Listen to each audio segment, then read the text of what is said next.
Welcome to the intersection of technology, cybersecurity, and society. Welcome to ITSP Magazine. You're listening to a new Redefining Security podcast. Have you ever thought that we are selling cybersecurity insincerely, buying it indiscriminately, and deploying it ineffectively? Perhaps we are. So let's look at how we can organize a successful InfoSec program that integrates people, process, technology, and culture to drive growth and protect business value. Knowledge is power, now more than ever.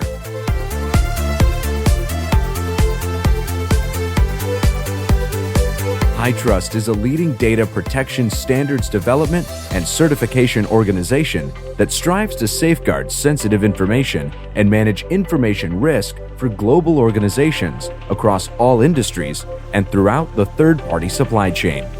Learn more at hightrustalliance.net. Imperva is the cybersecurity leader whose mission is to protect data and all paths to it with a suite of integrated application and data security solutions. Learn more at imperva.com. Here we are. We are live on new Redefining Cybersecurity here on ITSP Magazine. Thanks everybody for joining us. Today is all about data security, data protection. I have two guests joining me. Our third guest, unfortunately, unable to make it, Tina. Creative Consulting. We hope everything is well with her. We do have Andy Rappaport and Chris Scallos on. Thanks, guys, for joining. My pleasure. And a little bit of background noise or echo there. Your mic, when you're not talking, that'd be great. I'm going to take a moment. You can just say a few words about your current role and some of the things you've been up to and your view of data protection and why it's important. And Andy, I'm going to pass the ball to you first. Oh, sure. So my name is Andy Rappaport, and I'm an architect, so kind of view data security from the builder side, from the architect side. I've been the data guy at security companies. I've been the security guy at data companies. I've been lucky enough that my roles have covered both hemispheres of data. So I've had jobs where I've been involved in harvesting and using data. I've had jobs where I've been involved in protecting the data and making sure that risk is under control, both little and big companies. I worked at a large health data SaaS where my role was to help make it more data-driven, where the security practices were everything from superb to surprisingly terrible. I worked at a pen test company where my job was to, I built a security risk product where we harvest a ton of data and make risk calculations of that based on attack graphs. On the use side, I grew and ran a data science group at a small video game company, and everything was data driven. From the virtual game economy to how the PhDs monetize the virtual goods selling, how you actually put up the different loot boxes and things like that. What I learned from those things is how the data people, whether it was me or someone else, how they look at training data, how they want to consume it, how it's part of their job. So I think that the people want to do the right thing. So on the data security side is how do we help them do the right thing? How do we keep data pervasive and the lifeblood of a company while being aware of risk and where are the pressure points that we can apply the right leverage to make things better, to reduce risk. Current job is I'm a data security architect at a consumer IoT company. A company is truly data driven, just ingest massive amounts of IoT data that flows through all of the product, all of the AI training, partner ecosystem, things like that. So again, both hemispheres, collecting data and securing data. No, but so many things to tap into there, Andy. Glad to have you on. And Chris, a bit about what you're up to and similar view. Absolutely. Sean, thank you for having me. Andy, looking forward to chatting a little bit with you and getting to know you a little more. Chris Doskalos. Currently, I'm data protection lead for the University of Southern California. Been in the information security space for about 10 years now. Transitioned from consulting and advisory now to a position, where I really got the opportunity to put things into practice and protect data in an environment that really means a lot to me. Love it. Well, I'm excited for this conversation. Let me start it off, and I want to get your perspectives on the current state of data security within an organization. And Andy, you said there are data people, and I want to hone in on that first. Do we have, generally speaking, a good view of, are there data people, or are there people within other functions that are responsible for looking at data and how we protect it? Or what's the current state of things in that perspective? I think the change in the past even 2 years, 3 years, like really fast, is that nearly everybody is a data person, that everybody wants to be more data driven. So it used to be you would have, DBAs and data analysts that were hardcore data people that would synthesize the data and produce conclusions to people. That's gone. Everybody in the product ecosystem, everybody that wants to run an efficient business wants the data, air quotes around that. And so the data is everything from analytics you get out of Google Analytics to customer NPS scores to how that impacts supply chain, any of those things. So everybody's a data person. There's more and more professional data people. So there's more and more people with data science degrees or that are full-time analysts that have it as part of their job to go deep, meaning they want access to more and more raw data from within your company, but they also want to be able to join that data from more and more external data, industry data, analytics, marketing, any of those kind of things. So that is awesome. Companies that do that well have a competitive advantage, but that creates more work on data security. How do you protect it across that kind of massive ecosystem as it flows from inside your stuff to dashboards, partners, third party, etc. Yeah, Chris, your perspective here, because what Andy just described to me, and I like to visualize things, is not everybody was an engineer who could spin up cloud service, right? Now that's possible, right? Everybody can have new product in the cloud pretty much with a flip of a switch or enter a credit card number. So that to me says anybody can create data, consume data, manage data, use data to make decisions and do whatever. What's your view of the state of data protection with that view in mind?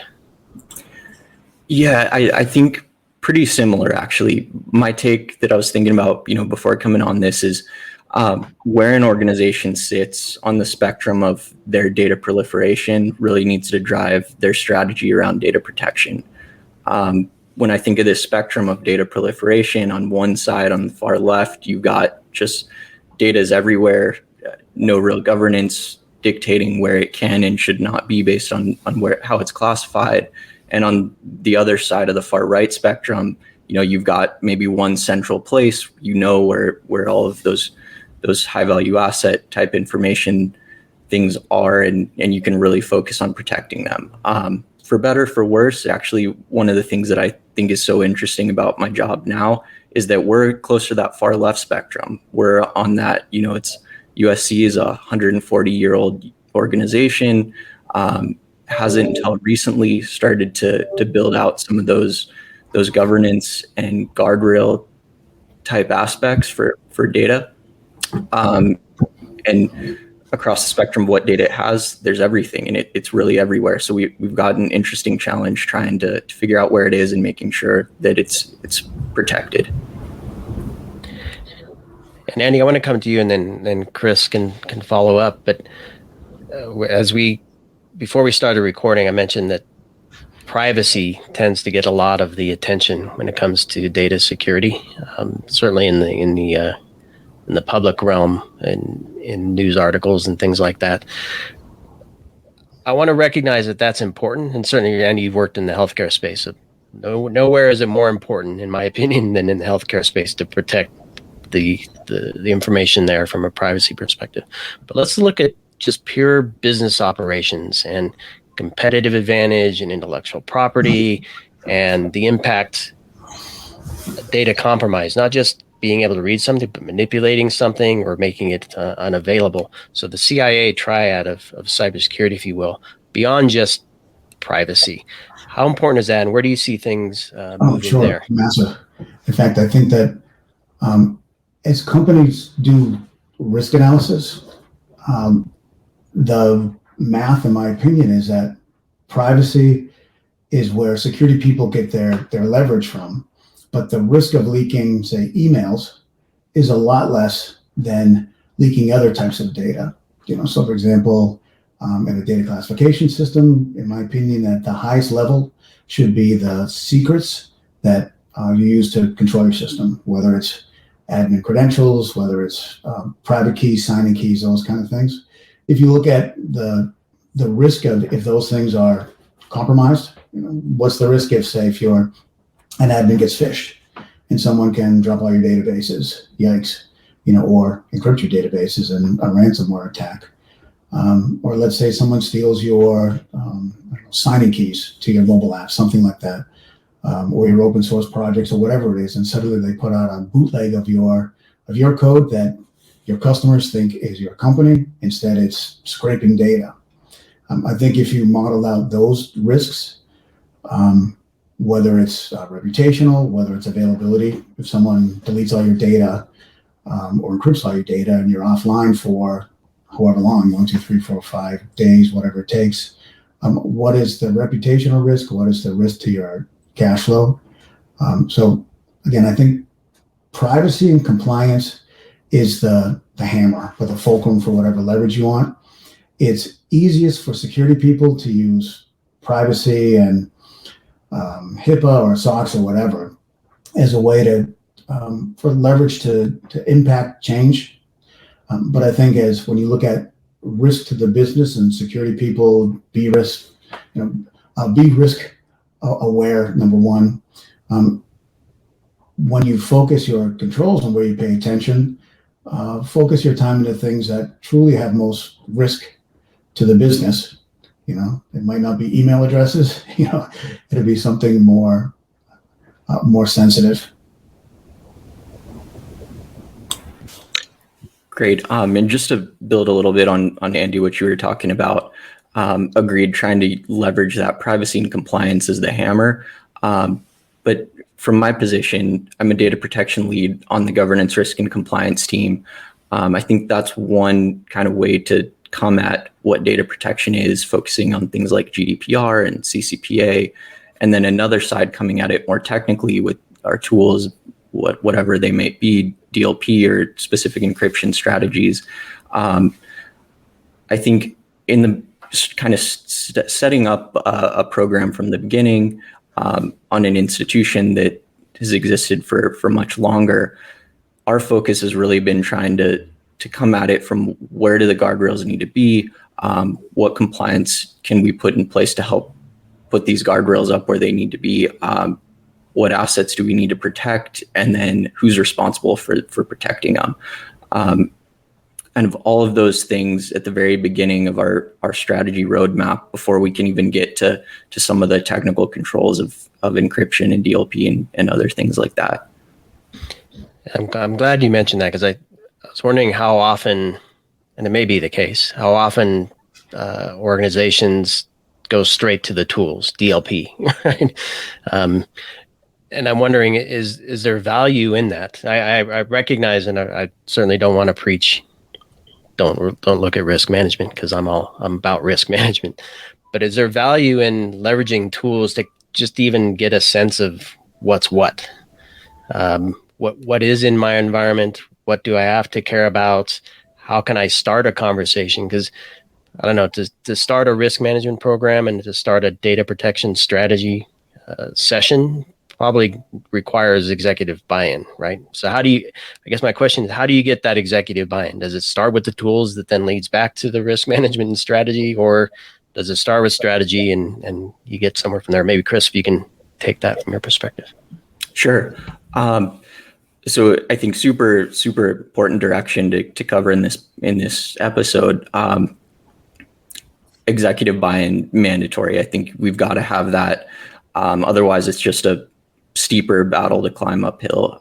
We can use some of those tools that, if they are in place already, to help drive that buy-in. Here's what our tools are finding. Here's all of this data that's seen and out there, pervasive and really unprotected.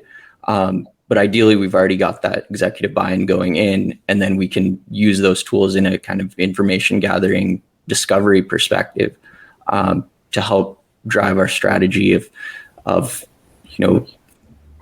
who owns this data, who owns that data, what's that owner's responsibility for this data, and build from there.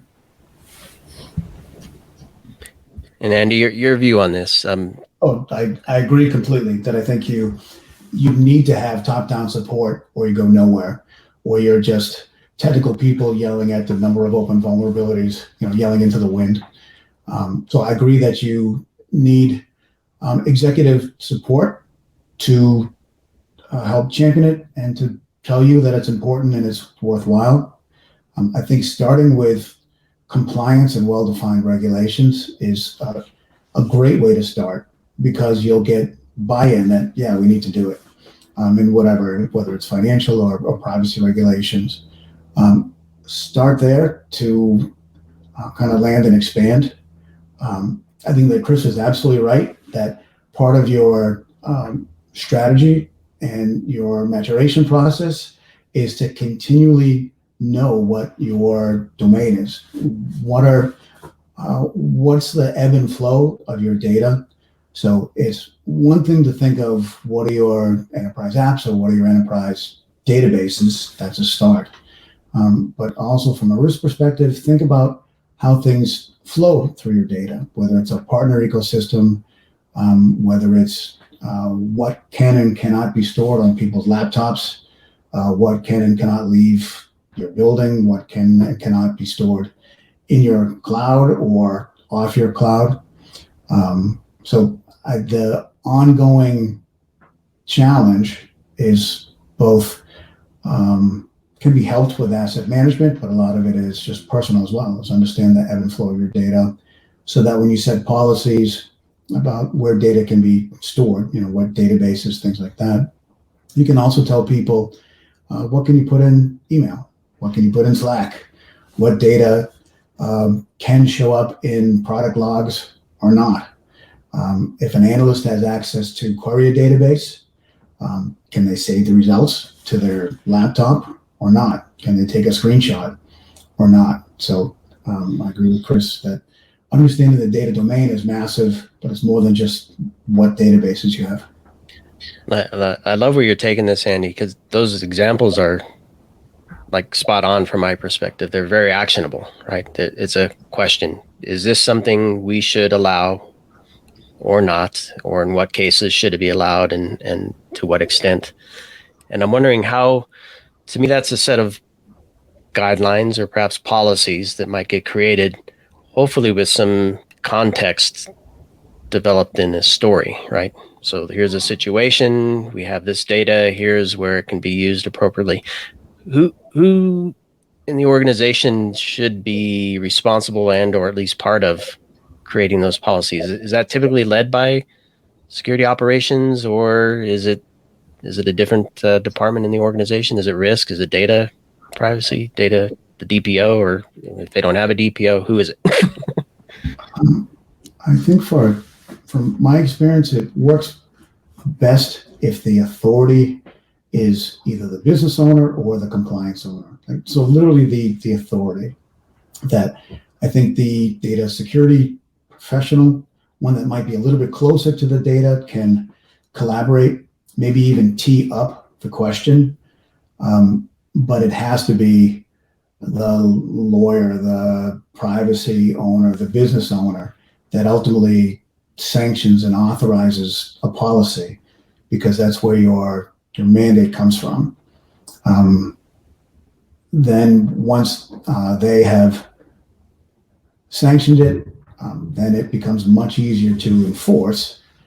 because you don't need to convince people. You just need to say, here's the law, and here's how I can help you comply with this policy or this rule in an efficient way. So you can be on the enablement side rather than the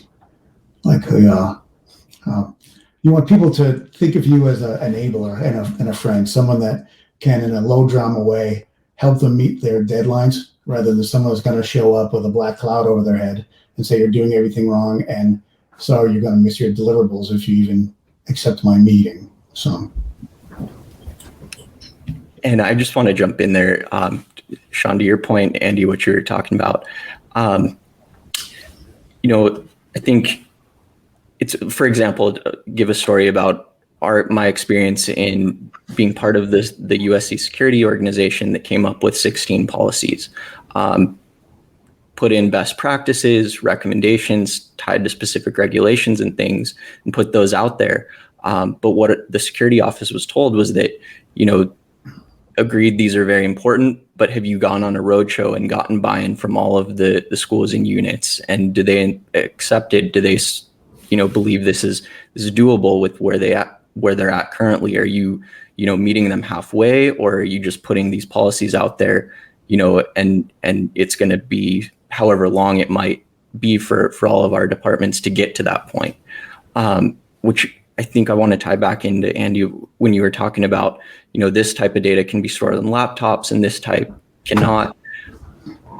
In my experience at this organization that's, existed for a long time, we can put those guidelines out there, but then what's already happening and what do we do with that stuff that's already there where, we think it shouldn't be according to these policies that we've published now. So I think it's almost, we've got to have like two parallel roads going at the same time, putting out what should happen and then somehow having to address what's already there, and schools and units having developed big processes and procedures around, just what's worked for them in the past in the absence of these defined security guidelines, and making sure that we've got a plan to either secure what they're already doing or kind of off-ramp them in a way that's manageable for them to meet us where our policies are. So, Chris, it sounds like, and I can understand that position because, you have a policy, you put some controls. If you automate those controls, you could screw the whole organization over. So how do you move through that process of, here are the scenarios and the guidelines we want to put in place for how data should be used, stored, accessed, things like that, to a point where you can actually say, all right, we now want to enforce or put in place some controls so we can monitor how well we're meeting those, and then perhaps even begin to enforce some of those policies to ensure that they're being met. I don't know who wants to take it, maybe Andy. How do you move from that? I think Chris described it perfect. Yeah, there's where you want to go and where you are at, and you might be, to Chris's point, might be 10, 100 different groups, all of different levels of maturity. The new ones might be great. The older ones might be a disaster, but that's how they've done it forever. And good luck trying to fix it all.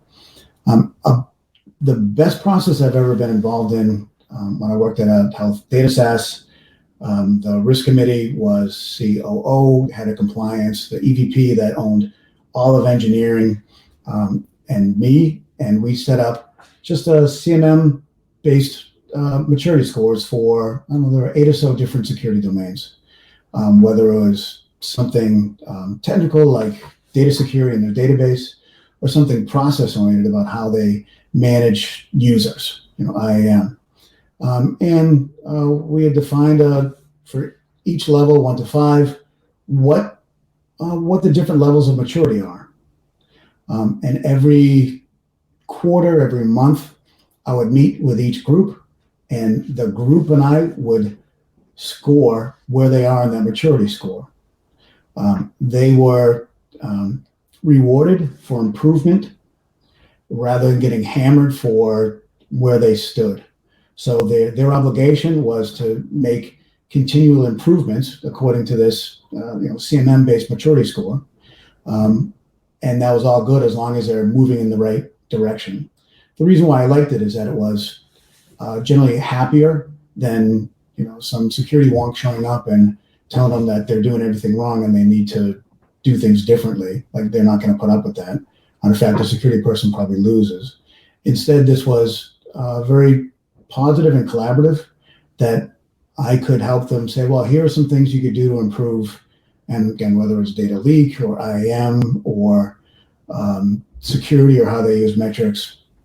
And they like to negotiate with me for ways they think they could improve their security maturity score the most with the kind of least effort. That was their gaming of the system. My game was to get their numbers up and do data security. But I thought that process of looking at it as a maturity vector for different product groups or business units or whatever you want was a very positive way to do it. We resulted in reduced risk or better security maturity. One thing I liked about it is that it was measurable. We could give a risk posture for each group, that we had overall risk posture or really maturity. So we could look as an overall organization, are we moving in the right direction? We could score which areas were the best or the worst, or we could look at deltas, which one's improving, not improving. And there's a magic thing once you create a leaderboard. No group wants to be at the bottom of the leaderboard.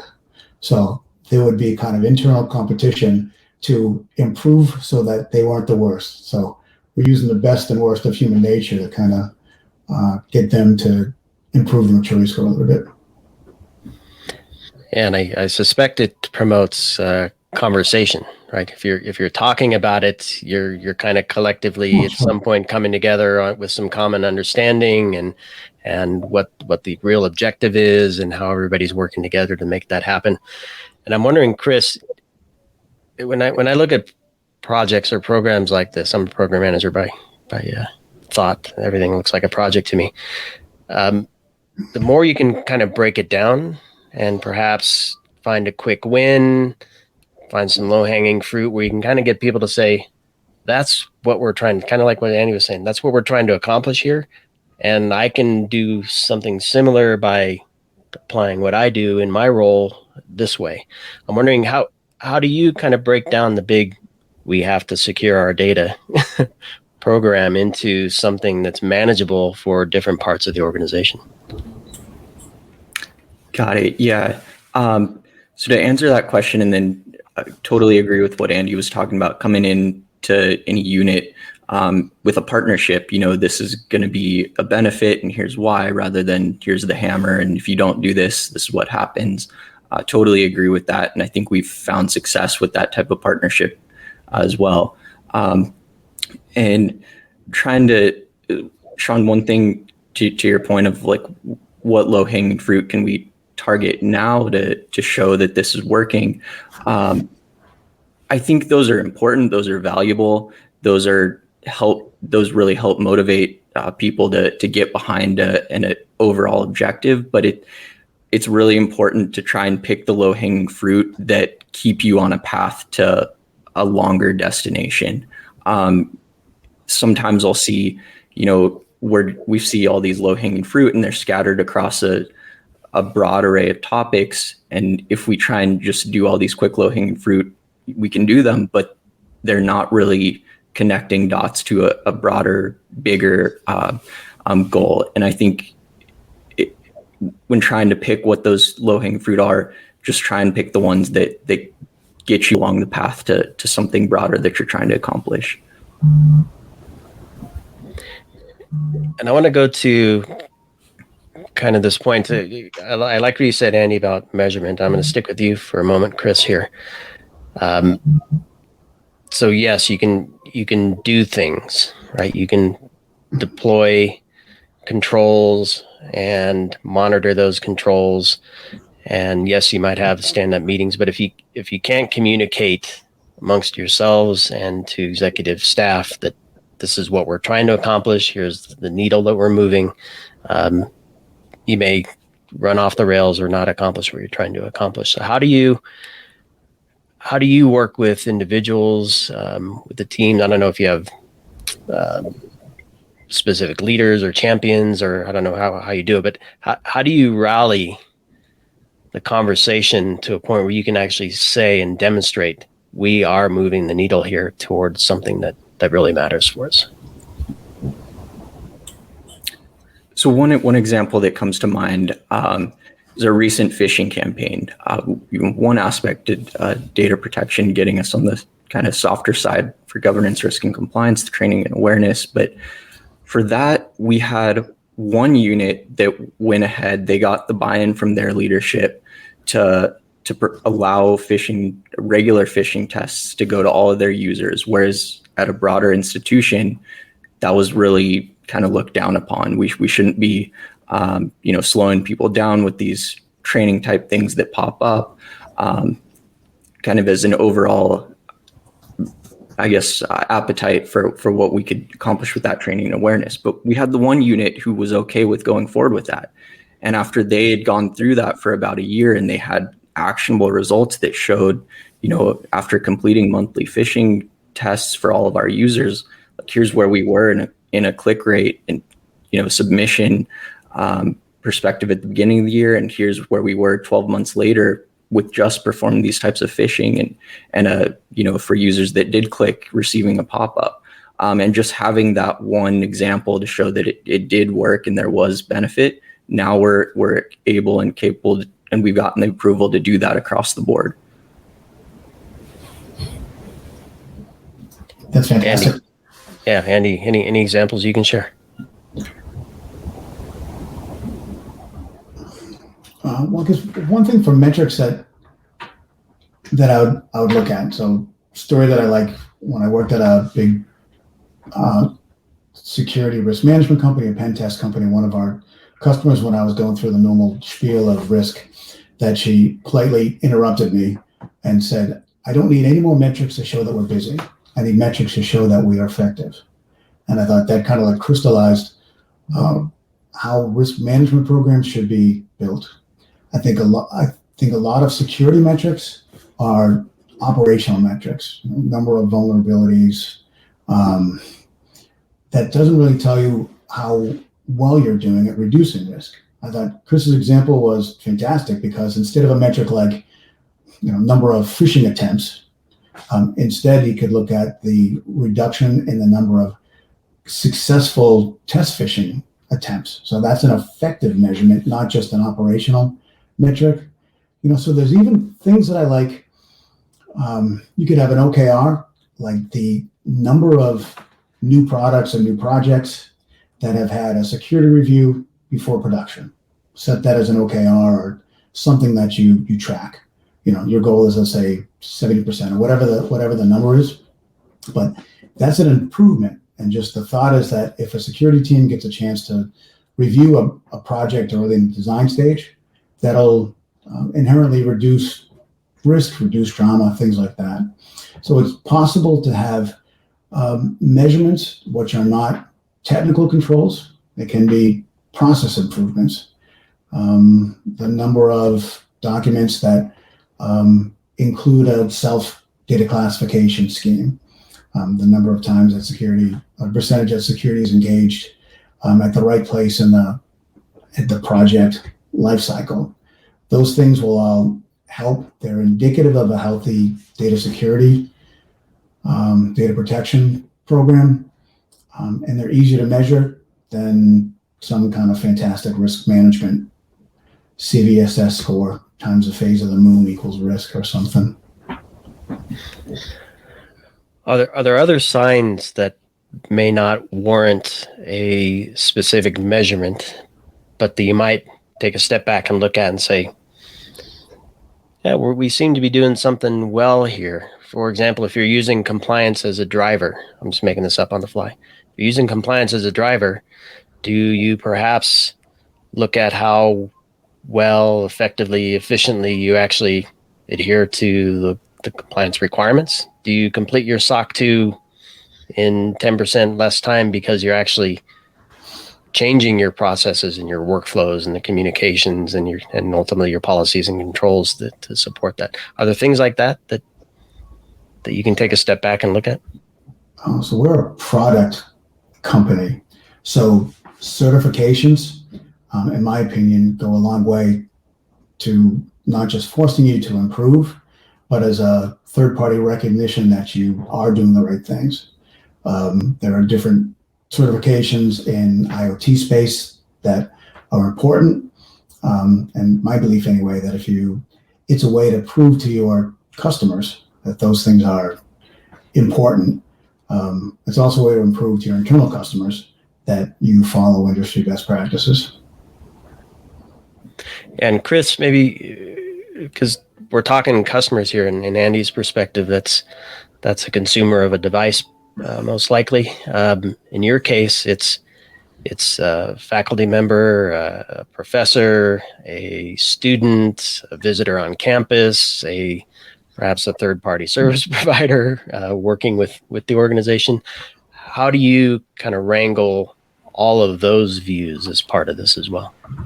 Yeah, it's one of the biggest challenges I think I face in my position currently. But at the same time, it comes with so much interest and so many interesting things that we get to deal with and experience. The organization, has a credit union, bookstores, payment process, hospital. It's really its own little village. And so all of these different units and departments, they all might require separate specific certifications. Maybe it's DFARS for one with specific government research, or PCI in another area, HIPAA, So from our perspective as a single organization trying to provide a service of information security, trying to come up with something that's going to get all of these units to at least to a point. It may not be to the full point that they need. We can't complete DFARS for everybody, get it up to that highest level. It just wouldn't be practical or needed even. So how far do we need to take kind of everyone as a whole, and then work with them individually to get them to where they need to be? And Andy, your view on third party, the third party risk perspective here, and maybe we tap into some of your healthcare experience, and certainly devices play a key role here as well. So I don't know any thoughts on that. In health data, HIPAA and the penalties are pretty clear. A thing that will help, again, that's pretty clear. So compliance as the financial hammer. Just one story: when I worked at the Security Metrics pen test company, we did some work with a large hospital chain, and we found out that the researchers that would do analysis on industry trends would have PHI in their laptops. They said, "Oh no, this isn't patient data. This is training data. It's research data." But of course, it was PHI. So it's kind of I don't know, either funny or horrifying to hear how they thought of data versus how let's say a DBA or someone more on the inside would think of it. It's similar with maybe just any training data. Is training data considered sensitive? Is it regulated PHI or not? Even if it's in a dev account, if it contains real people, and if the real people retain privacy rights, then that's PII, then that's regulated data. So even if it's in a dev system, it still can be high-level PII. I think the certifications and the external requirements is the way to get started, a way to get leverage in building reasonable policies, getting people's attention, starting to break the inertia and get enforcement to get people to come to you and help collaborate on what is the right way to build a secure, compliant data pipeline, data systems. As soon as you can have compliance support, and let's say that you say no PII on laptops.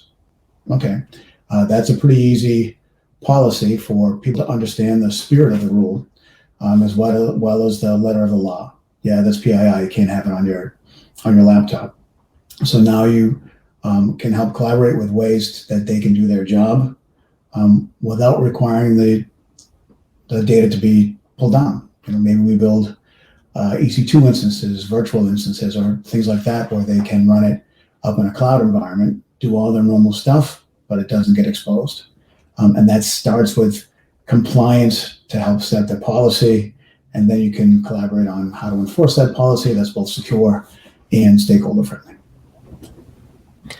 And I think that kind of goes to the point you made early on, Andy. I believe it was you that said that the line of business owner really needs to take ownership of this. Maybe it was you, Chris. Sorry. We've talked a lot here. But I guess my point is, to me, it comes back to the scenarios that you want to accomplish as a business, and then how do you do that in a way that protects the data. And if you're not having those conversations with the business leaders and the compliance leaders and the risk leaders and the security and the IT ops, right, you're going to miss the ball somewhere, miss the mark somewhere. So I guess as we come to a close here, a final thought from each of you, and you can take this, I'll give you three choices. Something, because you've already provided a lot of great tips here, like avoiding low-hanging fruit for the sake of low-hanging fruit is one. But any tips for teams, security teams and risk teams, policy, compliance teams looking to really start or enhance their data protection program, things they should avoid that you've seen not work well, or maybe if there's a silver bullet, not for the whole thing, but one thing that works well, or perhaps a change we need to make in how we look at data protection for the future that will make it easier. So, Chris, I'll start with you. Sure. So, if I was going to try and, think what is a silver bullet for getting a data protection program off the ground, I would specifically not choose any tool, any technical control. I would say the silver bullet needs to be some sort of advisory function that goes in to meet with the business unit first, understand, who they are, what they're about, how much resourcing they have available to, just in general, before you can even start to get to any security type conversation or specific control. Once this advisory function in a security organization understands that, then we can start bringing in, the risks that unit might face that they can connect with as non-security people that, they've probably just come across in the news, bringing those into the conversation, and then level set and say, here's the services that we've got at hand for you to jump on board with that'll meet some of these risks and ultimately ideally help you with your business. I think that would be my silver bullet if I had to pick one. That's good. Cool. Love it. Andy. A couple things. One is truly be risk driven. I think that word gets misused a lot by technical people that think of technical risk. Work with the business owners, the people that can actually give you dollar impact scores for some of your scenarios. I think there's ways to start pretty simply and get their dollar impact scenarios. Just keep it to base 10, the number of zeros after one for different scenarios. But get their assessment on what they see as most risky. Is it customer trust? Is it availability for some amount of time? You can set up some basic scenarios and work them through where you get their opinions on what things are risky. You could do it as a simple ordinal, or ideally like a 90% confidence interval or something like that. But get their idea of what the real business risk is. And then that's where you prioritize, because that is what is most important to your stakeholders, and that's what is most important to your business. And if you truly do that, you're fighting the good fight, and you're putting your time and energy into the places that'll have the most impact. You'll do the most good.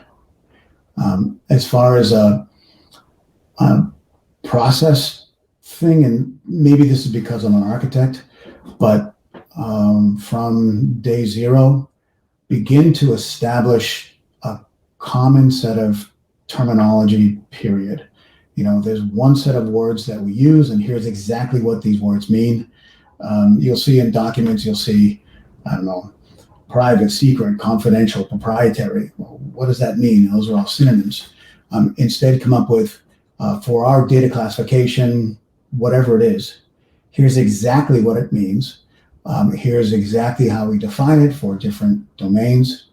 And then all of your policies, all of your technical standards, all of your controls, all of your design documents even can reference those single set of words.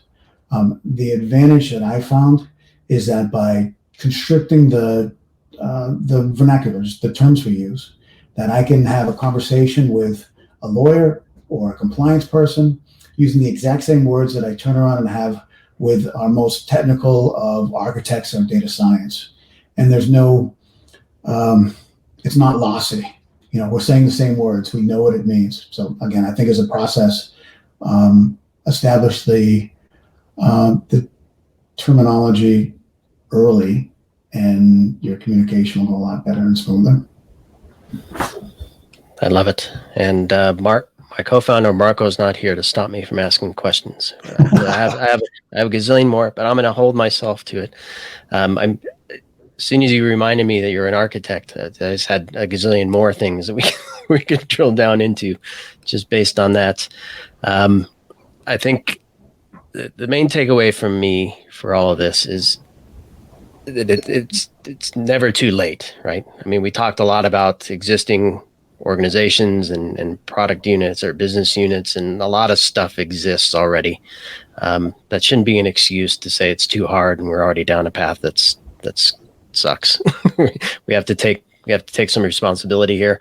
I like the idea of, I don't like security driven by compliance, but compliance to help analyze risk and perhaps to use it as a way to tell stories, I think is fantastic. A story that can be understood by the business down to ops, down into engineering as well. All critically important. And I mean, I literally could have this conversation for another few more hours, but we'll spare everybody my voice for now. And perhaps we can have a follow-up conversation. I know we have a lot more to cover in redefining cybersecurity here on ITSP Magazine. We're looking at identity and business continuity and all kinds of stuff over the next couple of months. So perhaps one or both of you join for some follow-up conversations, and sounds good. Maybe even to deep dive into something else that the audience likes. And with that, thanks everybody for joining us today for this conversation. Hopefully you enjoyed it, catching it live. If you're listening or watching on demand, appreciate you doing that as well. I'll invite Andy and Chris to share any resources they think might be helpful for folks trying to get a handle on this topic. And with that, we'll see you all on the next Redefining Cybersecurity next week, same time on Monday 2 Eastern, looking at business continuity and disaster recovery. So hopefully you can join me for that.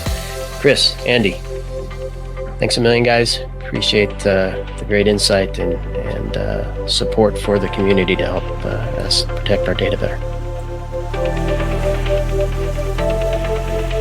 Imperva is the cybersecurity leader whose mission is to protect data and all paths to it with a suite of integrated application and data security solutions. Learn more at imperva.com. HITRUST is a leading data protection standards development and certification organization that strives to safeguard sensitive information and manage information risk for global organizations across all industries and throughout the third-party supply chain. Learn more at hightrustalliance.net. We hope you enjoyed this episode of Redefining Security podcast. If you learned something new and this podcast made you think, then share itspmagazine.com with your friends, family, and colleagues. If you represent a company and wish to associate your brand with our conversations, sponsor one or more of our podcast channels.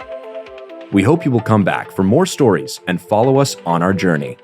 You can always find us at the intersection of technology, cybersecurity, and society.